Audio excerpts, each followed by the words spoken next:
Hello bachcho, let's see this question.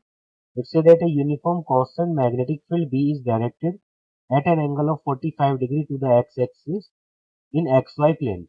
PQRS is a rigid square wire frame carrying a steady current I0 with its center at origin at O. At time t equal to 0, the frame is rest in the position shown in the figure with its sides parallel to x and y axis. Each side of the frame is of mass m and length l. 1998 में question पूछा गया था। यहाँ पे diagram given है, इसका magnetic field भी यहाँ पर गिवन है। क्वेश्चन फर्स्ट है, ये क्वेश्चन है, what is the magnitude of torque acting on the frame due to this magnetic field. तो फर्स्ट पार्ट के लिए हमारा की कॉन्सेप्ट होगा,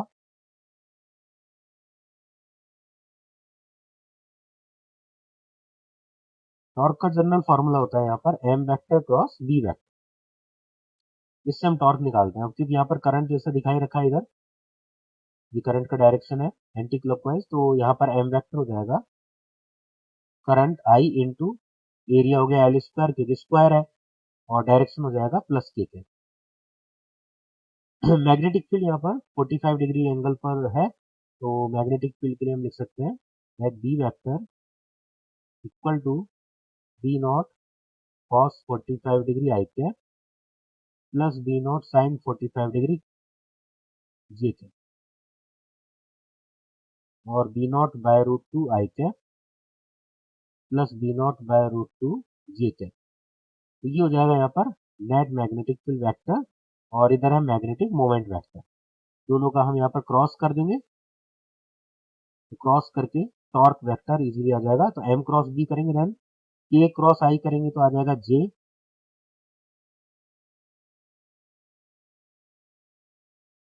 1/√2 बाहर, इधर आ गया जे, एंड के क्रॉस जे करेंगे तो ये आ जाएगा माइनस आई के। तो यहाँ पे डायरेक्शन भी हमें पता लग गया।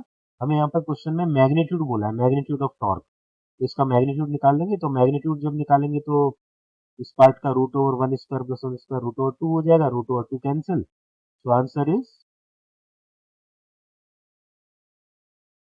आई L square into B naught. ये टॉर्क का फॉर्मूला है। तो फर्स्ट क्वेश्चन के लिए हम आंसर लिख देते हैं यहाँ पर i into l square B. तो नेक्स्ट पार्ट है यहाँ पर सेकंड पार्ट की find the angle by which the frame rotates under the action of the this torque in a short interval of time delta t, the axis about which this rotation occurs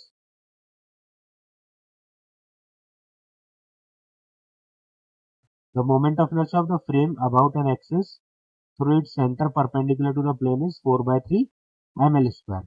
तो moment of inertia यहाँ पर दिया और बताया, बोला है कि torque के थ्रू जब रोटेट होगा तो उसमें डेल्टा टी टाइम में कितना रोटेट होगा, डेल्टा टी टाइम में रोटेट होने में उसको कितना वो एंगल यहाँ पर बना पाएगा। Find the angle by which the frame rotate. तो इसमें जब हम रोटेशन के लिए कैलकुलेट करते हैं तो सर्कुलर मोशन में पढ़ा था, ये फॉर्मूला होता है। अगर हमें अल्फा पता हो तो हम बताएंगे कि टी टाइम में कितना रोटेशन होगा, क्योंकि स्टार्टिंग में रेस्ट में था, तो ये ओमेगा नॉट तो 0 हो गया, तो ये हमारा फॉर्मूला हो गया angle rotate after delta T time. Alpha निकालना है खाली हमें, और अल्फा हम टॉर्क से निकाल लेंगे, और टॉर्क भी हमें पहले से पता है, टॉर्क यहाँ पर i into l square into B naught, ये टॉर्क का फॉर्मूला है। डिवाइड बाय बस मोमेंट ऑफ इनर्शिया चाहिए। तो देखिए जैसे क्वेश्चन में बोला है कि j cap minus i cap, ये टॉर्क का डायरेक्शन है, तो इस डायरेक्शन से हमें ये पता लग रहा है कि j cap minus i cap मतलब इधर, तो इधर ये टॉर्क का डायरेक्शन है, तो जो रोटेशन होगा वो इस टाइप से होगा, ये जो फ्रेम है वो इस टाइप से रोटेट होगा, क्योंकि ये जो टॉर्क का डायरेक्शन है ये तो एक्सिस का डायरेक्शन है, ठीक है ना, और एक्सिस का डायरेक्शन मतलब प्लेन ऑफ रोटेशन के परपेंडिकुलर। इस टाइप से ये जो फ्रेम है ये रोटेट होगा। तो यहाँ पर इस रोटेशन के लिए हमें ओनली मोमेंट ऑफ इनर्शिया चाहिए, तो उसमें क्वेश्चन में ये जो एक्सिस का बोर्ड दिया है, moment of inertia of the frame about an axis through its centre perpendicular to the plane, तो सेंटर से जा रहा है प्लेन के परपेंडिकुलर, तो ये तो दे दिया हमें, ये हम इजीली कैलकुलेट कर लेंगे यूजिंग परपेंडिकुलर एक्सिस थ्योरम। तो परपेंडिकुलर एक्सिस थ्योरम को यूज में लेते हैं, आई प्लस आई इक्वल टू हो जाएगा 4/3 ml स्क्वायर, आई जेड भी लिख सकते हैं, आई एक्स और आई वाई सेम है, तो इससे आई आ गया हमारा 2/3 ml स्क्वायर। तो सब इस वैल्यू को यहाँ पर पुट कर देंगे, तो एल स्क्वायर तो कैंसिल आउट हो गया, आई इंटू बी नॉट और 3 ऊपर 2 हो जाएगा डिनोमिनेटर में। ये हमारा आंसर है। यहाँ पर हमने थ्योरम से थ्योरम कैसे अप्लाई किया दोबारा समझा देता हूँ। ये तो आई जेड हो गया, ये हो गया आई एक्स और ये आई वाई। हमारा जो थ्योरम का फॉर्मूला होता है वो होता है I X plus I Y equal to I Z.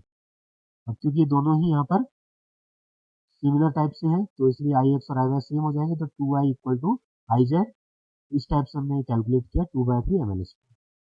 तो after solving all answer is 3i b naught upon 2m।